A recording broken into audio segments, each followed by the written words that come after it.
আমি এই মুহূর্তে দাঁড়িয়ে রয়েছি রাজধানীর মিন্টু রোডের ডিবি কার্যালয়ের ঠিক সামনে। ইতিমধ্যে আপনারা জেনেছেন যে রাজধানীর বারিধারা ডিওএইচএস এলাকা থেকে সাবেক অর্থাৎ আওয়ামী লীগ সরকারের যে শিক্ষামন্ত্রী ছিল, সর্বশেষ তিনি সমাজ কল্যাণ মন্ত্রী হিসেবে দায়িত্বে ছিলেন, অর্থাৎ ডক্টর দীপু মনিকে কিন্তু আটক করেছে ডিবির একটি দল। আমরা যতটুকু নিশ্চিত হতে পেরেছি তাকে এই মুহূর্তে ডিবি অফিসে নিয়ে আসা হচ্ছে বলে আমরা নিশ্চিত হতে পেরেছি। আমি যদি এখনকার ডিবি অফিসের চিত্র আপনাকে দেখাই, যে অন্যান্য দিনের মতো এখানে কিন্তু বেশ নিরাপত্তা ব্যবস্থাও রাখা হয়েছে। আমরা সংবাদকর্মীরা অপেক্ষা করছি ডিবি কার্যালয়ে তাকে কখন নাগাদ নিয়ে আসা হবে এটি কিন্তু আমরা এখনো নিশ্চিত করে বলতে পারছি না। তবে দীপু মন্ত্রী সম্পর্কে আমি যদি আপনাকে বলি, তার বিরুদ্ধে অর্থাৎ আওয়ামী লীগ সরকারের পতনের পর থেকেই বেশ কয়েকটি মামলা কিন্তু এই যারা ছিলেন অর্থাৎ সরকারে যারা ছিলেন, বিশেষ করে মন্ত্রী এমপি এবং উপদেষ্টা আওয়ামী লীগের যারা বড় বড় নেতা ছিলেন তাদের বিরুদ্ধে কিন্তু হচ্ছে। সেরই ধারাবাহিকতায় দীপু মনির বিরুদ্ধেও কিন্তু ঢাকা এবং তার সংসদীয় আসন চাঁদপুর 3 আসনে কিন্তু তিনি সংসদ সদস্য ছিলেন, সেখানেও কিন্তু একটি মামলা করেন। মামলাটি করেন গত 15ই আগস্ট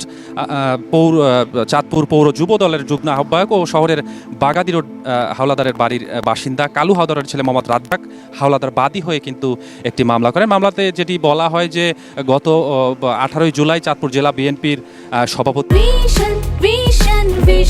100% কপার কন্ডেন্সারে তৈরি ভিশন ফ্রিজ, তাই গুণে মানে অটুট থাকে বছরের পর বছর। শেখ ফরিদ আহমেদ মানিকের বাড়িতে হামলা, ভাঙচুর, লুটপাট ও অগ্নিসংযোগের ঘটনা ঘটায় দীপুমণি সহ তার যে দলবল রয়েছে এবং তার ভাই, বিশেষ করে তার ভাইয়ের কথা উল্লেখ করা হয়েছে, ডাক্তার জে আর ওয়াদুদ টিপুকে হুমকি সহ 1200 জনকে আসামি করা হয় এই মামলায়। এই মামলার প্রেক্ষিতেও তাকে আটক করা হতে পারে বলে এমনটা আমরা ডিবি কার্যালয় থেকে আমরা জানতে পেরেছি। তবে ঠিক কোন মামলায় তাকে আটক করা হবে বা আটক করা হয়েছে এই সঠিক তথ্য আমরা এখনো নিশ্চিত করতে হতে পারিনি। আপনি যদি দীপুমণি সম্পর্কে আরেকটি তথ্য দিয়ে রাখি, তিনি কিন্তু 2008 সাল থেকেই চাঁদপুর 3 আসনের সংসদ সদস্য হিসেবে দায়িত্ব পালন করছেন। পাশাপাশি 2009 এবং 2013 সাল পর্যন্ত বাংলাদেশ সরকারের পররাষ্ট্রমন্ত্রী হিসেবে তিনি দায়িত্ব পালন করেছিলেন। তার পাশাপাশি সর্বশেষ 2009 সাল থেকে এবছর পর্যন্ত তিনি শিক্ষামন্ত্রীর দায়িত্ব পালন করেছিলেন, কিন্তু সবশেষ তিনি বিদায়ী আওয়ামী লীগ সরকারে থাকাকালীন তিনি সমাজ কল্যাণ মন্ত্রীর দায়িত্ব পালন করেছেন, এমনটা আমরা সবাই জেনেছি।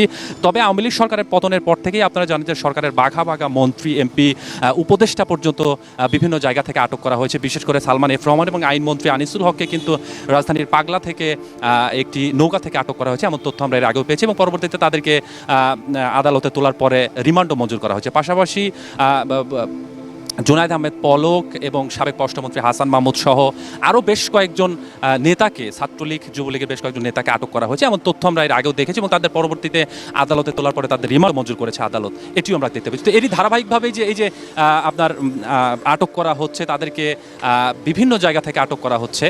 আজকে সেই সূত্র ধরেই ডিবির কাছে তথ্য থাকে এবং সেই সূত্র ধরেই আজকে রাজধানীর ডিওএইচএস বারিধারা ডিওএইচএস এলাকার একটি আত্মীয়র বাসা থেকে তাকে ডিবির একটি দল আটক করে এবং তাকে সন্ধ্যার দিকে আটক করার পরে তাকে কখন নাগাদ আসলে ডিবি কার্যালয়ে নিয়ে আসা হবে এটি আমরা নিশ্চিত করে বলতে পারছি না। তবে আমি সবশেষ যদি এটা বলি যে ডিবি কার্যালয়ে আসার পরে